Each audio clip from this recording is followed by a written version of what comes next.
من اسبوع خطيبي كلمني وقال لي انا عاوز اقعد معاكي ضروري. قلت له في حاجه ولا ايه؟ قال لي عاوزك في موضوع مهم جدا. بصراحه قلقني لان دي كانت اول مره يكلمني كده. لبست هدومي واستأذنت من بابا وخرجت علشان اقابله في مكان عام.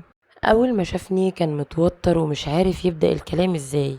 قلت له اتكلم على طول من غير لف ودوران، في حاجه معاك ولا ايه؟ قال لي لا انا عاوز اطلب منك طلب وخايف ترفضي.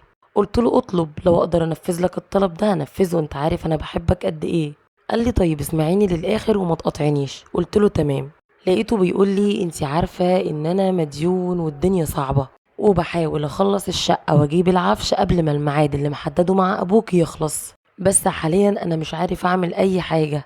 المرتب بتاعي مش مكفي اعمل اي حاجه. قلت له طيب ايه الحل دلوقتي؟ ما انت عارف احنا كمان ظروفنا على قد حالها ومش هنقدر نساعدك في حاجه، وابويا بيجهزني بالعافيه. قال لي ما انا علشان كده عاوز اجيب كارد. قلت له لا ده حرام، وفضلت اتناقش معاه كتير جدا لكن هو فضل مصمم. قلت له خلاص اعمل اللي يريحك. لقيته بيقول لي ما انت هتيجي معايا. قلت له طيب ليه؟